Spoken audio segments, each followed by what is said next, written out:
ರಾತ್ರಿ ಸುರಿದ ಮಳೆಗೆ ಕೆರೆಯಂತಾದ ವಿಲ್ಲಾಗಳು. ರಾತ್ರಿ ಸುರಿದ ಧಾರಾಕಾರ ಮಳೆಯಿಂದಾಗಿ ವಿಲ್ಲಾಗಳು ಕೆರೆಯಂತಾಗಿವೆ. ಮಳೆ ನೀರು ನಿಂತು ವಿಲ್ಲಾ ನಿವಾಸಿಗಳು ವಿಲವಿಲ ಅಂತಿದ್ದಾರೆ. ಯಲಹಂಕದ ನಾರ್ತ್ ವುಡ್ ವಿಲ್ಲಾ ಸಂಪೂರ್ಣವಾಗಿ ಜಲಾವೃತವಾಗಿದೆ. ರಾಜಕಾಲುವೆ ಮತ್ತು ಮಳೆ ನೀರು ಸೇರಿ ವಿಲ್ಲಾ ಕೆರೆಯಂತಾಗಿದೆ. ವಿಲ್ಲಾ ಸುತ್ತಮುತ್ತ ನೀರು ತುಂಬಿರುವುದರಿಂದ ಸಾಲು ಸಾಲು ಅವಾಂತರಗಳನ್ನು ನಿವಾಸಿಗಳು ಎದುರಿಸುತ್ತಿದ್ದಾರೆ. ಮಳೆ ನೀರಲ್ಲೇ ನಿಂತಿವೆ ದುಬಾರಿ ಬೈಕ್ ಮತ್ತು ಕಾರುಗಳು. ಮತ್ತೊಂದು ಕಡೆ ಮಳೆ ನೀರಿನಲ್ಲಿ ಸಿಲುಕಿ ಶ್ವಾನಗಳು ಕೂಡ ಪರದಾಟವನ್ನ ನಡೆಸಿವೆ. ಮೋಟಾರ್ನಲ್ಲಿ ನೀರನ್ನ ಹೊರಹಾಕುವುದಕ್ಕೆ ಜನ ಪರದಾಡುತ್ತಿದ್ದಾರೆ.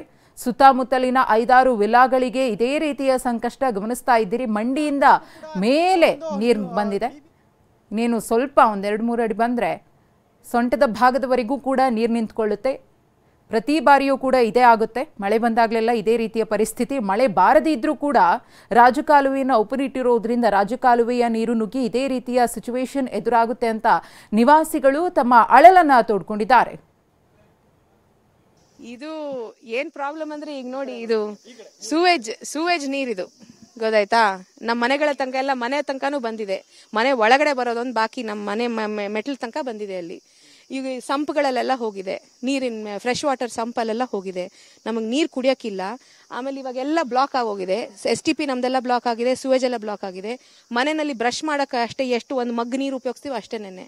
ಇವಾಗ ಅಲ್ಲಿ ಸ್ನಾನ ಮಾಡೋಕ್ಕಾಗಲ್ಲ, ನಾವು ಏನೂ ಯೂಸ್ ಮಾಡೋಕ್ಕಾಗಲ್ಲ, ಹಂಗಿದೆ ಪರಿಸ್ಥಿತಿ. ಇದು ನಾವು ಎಷ್ಟು ದಿನದಿಂದ ಹೇಳ್ತಾ ಇದೀವಿ. more than 1 year we have been trying to tell people ಇದು ಬರುತ್ತೆ, ಇದು ಪರಿಸ್ಥಿತಿ ಮಳೆ ಬಾಲಗೆ, ಅದಕ್ಕೆಲ್ಲ ಅವಾಯ್ಡ್ ಮಾಡೋಕ್ಕೆ ಸ್ವಲ್ಪ ನಮಗೆ ಸಹಾಯ ಮಾಡಿ ಅಂತ. ಅರ್ಧಂಬರ್ಧ ಕಟ್ಟಿದ್ರು ರಾಜಕಾಲುವೆ. ಇದು ಆಕ್ಚುಲಿ ನಾರ್ಮಲ್ ರಾಜಕಾಲುವೆ ರೂಟ್ ಅಲ್ವೂ ಅಲ್ಲ, ಅಲ್ಲಿ ಬೇರೆ ಕಡೆಗಿದೆ. ಅದು ಯಾರ್ದು ಪ್ರೈವೇಟ್ ಪ್ರಾಪರ್ಟಿ ಪ್ರೊಟೆಕ್ಟ್ ಮಾಡೋಕ್ಕೆ ಅಂತ ನಮ್ಮ ಮನೆಗಳನ್ನೆಲ್ಲ ನಾಶ ಮಾಡ್ತಾ ಇದ್ದಾರೋ ಅದು ನನಗೆ ಗೊತ್ತಿಲ್ಲ. ನಮ್ಗೇನಾಗಿದೆ ಅಂದ್ರೆ ನಮ್ಮ ಮನೆ ಈ ಕಡೆ ಇದೆ ಸರ್. ಫ್ರಮ್ ಪಾಸ್ಟ್ 1 week ನಲ್ಲಿ ನಮ್ಮ ಮನೆಯಲ್ಲೇ ಇಲ್ಲ. ನಾವು ಮಕ್ಕಳು ಎಲ್ಲ ನಾವು ಬೇರೆ ನಮ್ಮಮ್ಮ ಮನೆಗೆ ಬಿಟ್ಟಿದೀವಿ. ಮನೆನೇ ಇಲ್ಲ, ಎಕ್ಸಾಮ್ಸ್ ನಡೀತಾ ಇದೆ ಮಕ್ಕಳಿಗೆಲ್ಲ. ನಮ್ ಕಷ್ಟ ಹೋಗಕ್ಕೆ ಬರಕ್ಕೆ, ಮನೆ ಯೂಸ್ ಮಾಡಕ್ಕೇನೆ ಇಲ್ಲ.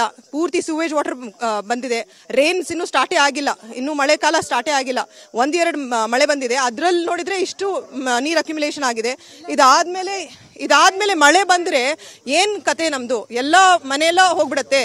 ಇಷ್ಟು ನಾವು ಇಟ್ ಇಸ್ ಹಾರ್ಡ್ ಅರ್ನ್ಡ್ ಮನಿ, ಕಷ್ಟಪಟ್ಟು ತಗೊಂಡಿರೋದು ನಾವು ದುಡ್ಡು ಹಾಕಿ. ಏನ್ ಮಾಡ್ತಾ ಇದೆ ಗೌರ್ಮೆಂಟು? ನಾವು ರಿಕ್ವೆಸ್ಟ್ ಮಾಡಿದೀವಿ MLAಗೆ, ವಿಶ್ವನಾಥ್ ಅವ್ರಿಗೆ, ಏನಾದ್ರೂ ಮಾಡಿಪಾ ಅಂದ್ರೆ ಇಲ್ಲ, I am not in town, will come back ಅಂತಾರೆ. We have requested even the state government, Siddaramaiah ಅವ್ರಿಗೆ appeal to help us immediately on this. ನಾವು BBMP ಅಫಿಷಿಯಲ್ಸ್ಗೆಲ್ಲ ಹೋಗಿ ಹೇಳಿದ್ರೆ ಅವ್ರೆಲ್ಲ ಹೇಳ್ತಾರೆ, ಏನ್ ಮಾಡೋದು ಮೇಡಮ್, ಹೋಗಿ ಫಾರೆಸ್ಟ್ ಅವ್ರಿಗೆ ಮಾತಾಡಿ, ಅವ್ರ ಪರ್ಮಿಷನ್ ಕೊಟ್ರೆ ನಾವು ಮಾಡ್ತೀವಿ, ನೀವು ಅವ್ರಿಗೆ ಪ್ರೆಷರ್ ಹಾಕಿ ನಮ್ಮ ಹತ್ರ ಯಾಕೆ ಬರ್ತೀರಾ ಅಂತಾರೆ ಎಲ್ಲರೂ BBMP ಅವರು. ನಾವು ನೆನೆ ಹೋಗಿ ತುಷಾರ್ BBMP ಅವ್ರಿಗೂ ಮೀಟ್ ಮಾಡಿದ್ವಿ. ಅವ್ರು ಹೇಳಿದ್ರು, ಸರ್ ಏನಾದ್ರು ಸಾರ್ಟ್ ಔಟ್ ಮಾಡ್ತೀವಿ ನಾವು ಅಂತ. But when? that is the question we have. We want when, by when, because we cannot live ಹಿಂಗೆ ಇಡಕ್ಕಾಗಲ್ಲ ನಮ್ಗೆ. ಇಟ್ ಇಸ್ ವಾರದಿಂದ ನಡೀತಾ ಇದೆ. ವಾರದಿಂದ ಇದೇ ಪ್ರಾಬ್ಲಮ್. ಪಾಪ ಎಲ್ಲ ಮನೆ ಮಠ ಬಿಟ್ಟು ಹೋಗಿರೋರೆಲ್ಲ ಹೋಗಿದ್ದಾರೆ. 4-5 ಮನೆಯವ್ರು ಮಾತ್ರ ಈ ಲೈನಲ್ಲಿ ಇರೋದು. ಈ ಕಡೆ ಎಲ್ಲರೂ ಇದ್ದಾರೆ. ಇವರು ಎಲ್ಲರ ಕಡೆನೂ ಓಡಾಡಿದ್ದಾರೆ, ಎಲ್ಲರಿಗೂ ಇನ್ಫಾರ್ಮೇಶನ್ ಕೊಟ್ಟಿದ್ದಾರೆ. ಯಾರು ಸ್ಟೆಪ್ಪೇ ತಗೊಂಡಿಲ್ಲ. ಮೇನ್ ಪಾಯಿಂಟ್ ಅದೇ ಇರೋದು. ಯಾರು ಒಬ್ರು ಬಂದು ನೋಡಿ. ಈ ಕುರಿತು ಮತ್ತಷ್ಟು ಮಾಹಿತಿಯನ್ನು ಕೊಡೋದಕ್ಕೆ ನಮ್ಮ ಪ್ರತಿನಿಧಿ ಶಾಂತಮೂರ್ತಿ ಇದೀಗ ಸ್ಥಳದಿಂದ ನೇರ ಸಂಪರ್ಕದಲ್ಲಿದ್ದಾರೆ. ಶಾಂತಮೂರ್ತಿ, ಅಲ್ಲಿನ ನಿವಾಸಿಗಳು ಎಳೆಯಾಗಿ ಬಿಚ್ಚಿಡ್ತಾ ಇದ್ದಾರೆ. ಯಾವ ರೀತಿಯ ಸಮಸ್ಯೆ ಆಗ್ತಿದೆ ಅಂತ ಹೇಳಿ ನಾವು ಅಧಿಕಾರಿಗಳ ಗಮನಕ್ಕೆ ತಂದಿದ್ದೀವಿ, MLA ಅವರ ಗಮನಕ್ಕೆ ತಂದಿದ್ದೀವಿ. ಆದರೆ ಯಾವುದೇ ರೀತಿಯಾಗೂ ಕೂಡ ನಮ್ಮ ಸಮಸ್ಯೆಗೆ ಪರಿಹಾರ ಸಿಗ್ತಿಲ್ಲ ಅಂತ ಹೇಳ್ತಿದ್ದಾರೆ. ಯಾಕೆ ಸಮಸ್ಯೆಗೆ ಪರಿಹಾರ ಕಲ್ಪಿಸುವಂತಹ ಕೆಲಸ ಆಗ್ತಿಲ್ಲ? ಏನ್ ಸಮಸ್ಯೆ ಅಂತ? ಈಗಾಗಲೇ ಏನೋ ರಾಜಕಾಲುವೆಯ ಒಂದು ನೀರಿನಿಂದಾಗಿ ಯಲಹಂಕದ ನಾರ್ತ್ ವುಡ್ ವಿಲ್ಲಾದ ನಿವಾಸಿಗಳು ಸಂಕಷ್ಟವನ್ನು ಅನುಭವಿಸ್ತಾ ಇರುವಂಥದ್ದು. ಅಂದರೆ ಪ್ರಮುಖವಾಗಿ ಒಂದು ಸ್ಟ್ರಾಂಗ್ ವಾಟರ್ ಡ್ರೈನೇಜ್ ಅನ್ನು ಮಾಡಿಬಿಟ್ಟಿದ್ದಾರೆ. ಆ ಒಂದು ಕಾಮಗಾರಿ ಅರ್ಧಂಪರ್ಧ ಆಗಿದೆ. ಇದರಿಂದ ಅಲ್ಲಿ ಬರ್ತಕ್ಕಂಥ ನೀರಿನ ಎಲ್ಲ ಒಂದು ನೀರು ಕೂಡ ಈ ಒಂದು ಮನೆಗಳಿಗೆ ನುಗ್ತಾ ಇರುವಂಥದ್ದು. ನಾನೀಗ ಸ್ಥಳದಲ್ಲಿ ಇದ್ದೀನಿ, ನೀವು ಗಮನಿಸ್ಬೋದು. ಈಗಾಗಲೇ ಒಂದು ಮಂಡಿ ಎತ್ತರಕ್ಕೆ ನೀರು ನಿಂತಿರುವಂಥದ್ದು. ಅಂದರೆ ಪ್ರತಿನಿತ್ಯ ಮಳೆ ಬಂದಂಥ ಸಂದರ್ಭದಲ್ಲಿ ಮಳೆ ಬರದೇ ಇದ್ರೂ ಕೂಡ ಈ ಒಂದು ರಾಜಕಾಲುವೆಯ ನೀರುಗಳು ಇಲ್ಲಿಗೆ ನುಗ್ತಾ ಇರುವಂಥದ್ದು ಜನರಿಗೆ ಸಂಕಷ್ಟವನ್ನು ತಂದಿಟ್ಟಿದೆ. ಇನ್ನು ಈ ಬಗ್ಗೆ ಸಾಕಷ್ಟು ಬಾರಿ ಮನವಿ ಮಾಡಿದ್ರು ಕೂಡ ಸಮಸ್ಯೆಗೆ ಸ್ಪಂದಿಸ್ತಾ ಇಲ್ಲ ಅಂತ ಹೇಳ್ತಾ ಇದ್ದಾರೆ. ಇದಕ್ಕೆ ಪ್ರಮುಖ ಕಾರಣ ಅಂತ ನಾವು ಗಮನಿಸೋದಾದ್ರೆ ಈ ಒಂದು ವಿಲ್ಲಾದ ಪಕ್ಕದಲ್ಲೇ ಪುಟ್ಟೇನಹಳ್ಳಿ ಕೆರೆಗೆ ಸಂಪರ್ಕ ಕಲ್ಪಿಸ್ತಕ್ಕಂಥ ಜಾಗ ಇದೆ. ಆದರೆ ಇಲ್ಲಿ ಬರ್ತಕ್ಕಂಥ ಸ್ಟ್ರಾಂಗ್ ವಾಟರ್ ನೀರೇನಿದೆ ಅದನ್ನ ಕೆರೆಗೆ ಹೋಗೋದಕ್ಕೆ ಯಾವುದೇ ರೀತಿಯ ಜಾಗ ಇಲ್ಲ. ಕೇಳಿದ್ರೆ ಅರಣ್ಯಾಧಿಕಾರಿಗಳು ಅನುಮತಿಯನ್ನ ಕೊಟ್ಟಿಲ್ಲ, ಅದರಿಂದ ನಾವು ಕೆರೆಗೆ ನೀರನ್ನ ಬಿಡ್ತಾ ಇಲ್ಲ ಅಂತ ಹೇಳ್ತಾ ಇರುವಂತ ಒಂದು ಅಧಿಕಾರಿಗಳು ಉತ್ತರವನ್ನ ಕೊಡ್ತಾ ಇದ್ದಾರೆ ಅಂತ ನಿವಾಸಿಗಳು ಹೇಳ್ತಾ ಇದ್ದಾರೆ. ಸದ್ಯ ಈ ನೀರಿನಿಂದಾಗಿ ಸಾಕಷ್ಟು ಒಂದು ಸಮಸ್ಯೆಯನ್ನ ಜನರು ಅನುಭವಿಸ್ತಿದ್ದಾರೆ. ಏನಂದ್ರೆ ಪ್ರತಿನಿತ್ಯ ನೀರು ತುಂಬಿಕೊಂಡಂತ ಸಂದರ್ಭದಲ್ಲಿ ಮನೆಯಿಂದ ಹೊರಗಡೆ ಬರೋದಕ್ಕೂ ಕೂಡ ಆಗದೆ ಇರುವಂತಹ ಒಂದು ಸ್ಥಿತಿ ಇಲ್ಲಿ ನಿರ್ಮಾಣ ಆಗ್ತಾ ಇದೆ. ಅದ್ರ ಜೊತೆಗೆ ಒಂದಷ್ಟು ಜನ ಮನೆಗಳನ್ನ ಕೂಡ ಖಾಲಿ ಮಾಡಿ ಹೋಗಿರುವಂತದ್ದು ಈ ಒಂದು ಸಮಸ್ಯೆಯಿಂದ. ಅಂದ್ರೆ ಕಳೆದ ಒಂದು 3-4 ತಿಂಗಳಿಂದ ಕೂಡ ಇದೇ ರೀತಿ ಸಮಸ್ಯೆ ಇತ್ತು. ಕಳೆದ ಒಂದು ವಾರದಿಂದ ಇದು ಹೆಚ್ಚಾಗ್ತಾ ಇದೆ ಅಂತ ನಿವಾಸಿಗಳು ಹೇಳ್ತಾರೆ. ನಮ್ಮ ಜೊತೆ ಒಂದಷ್ಟು ನಿವಾಸಿಗಳಿದ್ರೆ ಮಾತಾಡಿಸ್ತಾ ಹೋಗ್ತೀನಿ. ಮೇಡಮ್, ಪ್ರಮುಖವಾಗಿ ಈ ಒಂದು ಸಮಸ್ಯೆ ಎಷ್ಟು ದಿನದಿಂದ ಆಗ್ತಾ ಇದೆ ಮತ್ತೆ ಯಾಕೆ ಅಧಿಕಾರಿಗಳು ಗಮನ ವಹಿಸ್ತಿಲ್ಲ ಅಂತ? ಅಧಿಕಾರಿಗಳು ಯಾಕೆ ಗಮನ ವಹಿಸ್ತಾ ಇಲ್ಲ ನನಗೆ ಅದು ಗೊತ್ತಿಲ್ಲ, ಗೊತ್ತಾಯ್ತಾ? ಅದು ನಾನು ಹೇಳೋಕ್ಕಾಗಲ್ಲ, ಅವ್ರದ್ದು. ನಮಗೆ ಸಮಸ್ಯೆ ಇರೋದು ಹೋದ ಸರ್ತಿ ಮಳೆ ಬಂದಾಗ, ಹೋದ ವರ್ಷ ಮಳೆ ಬಂದಾಗ ಒಂದು ಸ್ವಲ್ಪ ಆ ಕಡೆ ನಿಂತ್ಕೋತು ಅಂತ, ಐ ಮೀನ್ ಇದು ಒಂದು ಸ್ವಲ್ಪ ಬಂತು, ಕೆಲವು ಮನೆಗಳಿಗೆ ಅಫೆಕ್ಟ್ ಆಗಿತ್ತು. ಅದಕ್ಕೆ ನಾವು ಆವಾಗಿಂದಾನೂ ನಾವು ತುಂಬಾ ಪ್ರಯತ್ನ ಪಡ್ತಾ ಇದ್ದೀವಿ ಮಾತಾಡೋಕ್ಕೆ. ಎಲ್ಲ ಅಧಿಕಾರಿಗಳ ಹತ್ರನೂ ಹೋಗಾಯಿತು. ಆಮೇಲೆ ಈ ಥರ ನಮಗೆ ತೊಂದರೆ ಆಗ್ತಾ ಇದೆ, ಈ ಸರ್ತಿ ಮಳೆ ಬಂದರೆ ನಮಗೆ ಆಗಲ್ಲ, ಇನ್ನು ತುಂಬ ಕಷ್ಟ ಆಗುತ್ತೆ ಅಂತ.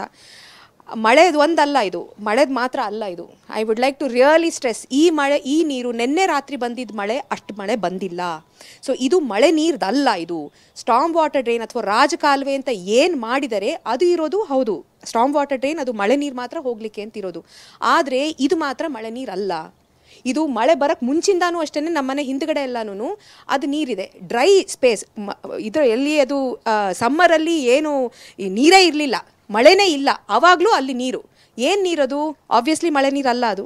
ಅಲ್ಲಿ ಆ ಕಡೆ ಅಪ್ಸ್ಟ್ರೀಮ್ ಅಂದರೆ ಆ ಕಡೆಗೆ ಎಲ್ಲರೂ ಯಾರ್ಯಾರೋ ಸ್ಟೂವೇಜ್, ಅದು ಇದು ಅಪಾರ್ಟ್ಮೆಂಟ್ ಬಿಲ್ಡಿಂಗು, ಅವರು ಇವರು ಎಲ್ಲ ಸುವೇಜ್ ಬಿಡ್ತಾ ಇದ್ದಾರೆ. ಅದರಲ್ಲಿ ಸುವೇಜ್ ಬಿಟ್ಟು ಅಲ್ಲಿ ಕಲೆಕ್ಟ್ ಆಗ್ತಾ ಇದೆ. ನಮಗೆ ಮನೆಗಳಲ್ಲಿ ಇರೋಕ್ಕಾಗ್ತಾ ಇಲ್ಲ, ಆ ಕಡೆ ಅಂತೂ ಪೂರ್ತಿ ಇದಾಯಿತು. ಆ ಮನೆ ಸುವೇಜ್ ಬಿಡ್ತಾ ಇದ್ದಾರೆ ಅಂತ ನಾವು ಹೇಳಿದ್ರು ಒಂದು ಡಿಪಾರ್ಟ್ಮೆಂಟ್ ಇನ್ನೊಂದು ಡಿಪಾರ್ಟ್ಮೆಂಟ್ ಮೇಲೆ ತಪ್ಪು ಹಾಕ್ತಾ ಇದ್ದಾರೆ. BBMPನವರು, BWSSBನವರು, BWSSBನವರು, BBMPನವರು, BWSS ಮೇಲೂ ಎಲ್ಲ ಸೇರ್ಕೊಂಡು ಫಾರೆಸ್ಟ್ ಡಿಪಾರ್ಟ್ಮೆಂಟ್ನಲ್ಲಿ ಇಲ್ಲ, ಲೇಕ್ ಅಥಾರಿಟಿ ಬಿಡ್ತಾ ಇಲ್ಲ ಹಾಗೆ ಅಂತ ಹೇಳ್ತಾ ಇದ್ದಾರೆ. ಬಟ್ ಆ್ಯಕ್ಚುಲಿ ಸ್ಪೀಕಿಂಗ್ ಆ ಥರ ಈ ಕೊಳಕ್ಕೆ ನೀರು ಅಲ್ಲಿ ಹೋಯ್ತು ಅಂತಂದರೆ, ಈ ಕೊಳಕ್ಕೆ ನೀರು ಹೋಯ್ತು ಅಂದರೆ ಅಲ್ಲಿ ನಮ್ಮದು ಪಕ್ಷಿಗಳು ಅದೆಲ್ಲ ಬರ್ಡ್ ಸ್ಯಾಂಚುರಿ ಏನಿದೆ ಅದು ಹಾಳಾಗುತ್ತೆ. So that is not the right solution, correct. But ಎಲ್ಲಿದೆ ಸಾಧ್ಯ ಇದೆ ಅವ್ರು ಮಾಡೋಕ್ಕೆ, ಎಲ್ಲಿದೆ ಸಾಧ್ಯ ಮಾಡೋಕ್ಕೆ, ಅದು ಆ್ಯಕ್ಚುಲಿ ಪ್ರಾಪರ್ ರಾಜಕಾಲುವೆದಿರೋದು. ಹಳೇ ಮ್ಯಾಪ್ ಎಲ್ಲ ತೆಗೆದು ನೋಡಿದ್ರೆ ಅದು ರಾಜಕಾಲುವೆದಿರೋದು. ಅದು ಅಲ್ಲಿ ಮಾಡ್ತಾನೆ ಇಲ್ಲ ಅದು. ಯಾಕೆಂದರೆ ಅದು ಯಾರ್ದು ಪ್ರೈವೇಟ್ ಲ್ಯಾಂಡ್ ಕೇಳಿದ್ರೆ ಸಾಕು, ಅದು ಪ್ರೈವೇಟ್ ಲ್ಯಾಂಡ್, ನಾವು ಮಾಡೋಕ್ಕಾಗಲ್ಲ. ಯಾರು ಪ್ರೈವೇಟ್ ಲ್ಯಾಂಡ್ ಅದು ಪ್ರೊಟೆಕ್ಟ್ ಮಾಡ್ತಾ ಇದ್ದಾರೆ, ಯಾರು ಭಗವಂತಂಗೆ ಓಕೆ ಅಷ್ಟೇನೆ. ಇದಿಷ್ಟು ಇಲ್ಲಿಯ ಸ್ಥಳೀಯರ ಮಾತು. ಒಟ್ಟಿನಲ್ಲಿ ಒಂದ್ ಕಡೆ ರಾಜಕಾಲುವೆ ಮಾಡಬೇಕಾದಂತ ಜಾಗವನ್ನ ಬಿಟ್ಟು ಬೇರೆ ಕಡೆ ರಾಜಕಾಲುವೆಯನ್ನು ನಿರ್ಮಾಣ ಮಾಡಿದರೆ ಇದರಿಂದಾಗಿ ನಮ್ಮ ಏರಿಯಾ ಜನರಿಗೆ ಅಫೆಕ್ಟ್ ಆಗ್ತಿದೆ ಅನ್ನೋ ಮಾತನ್ನ ಇಲ್ಲಿಯ ನಿವಾಸಿಗಳು ಹೇಳ್ತಾ ಇರುವಂತದ್ದು. ಮಧುಶ್ರೀ, ಧನ್ಯವಾದ ಶಾಂತಮೂರ್ತಿ ತಮ್ಮ ಮಾಹಿತಿಗಾಗಿ.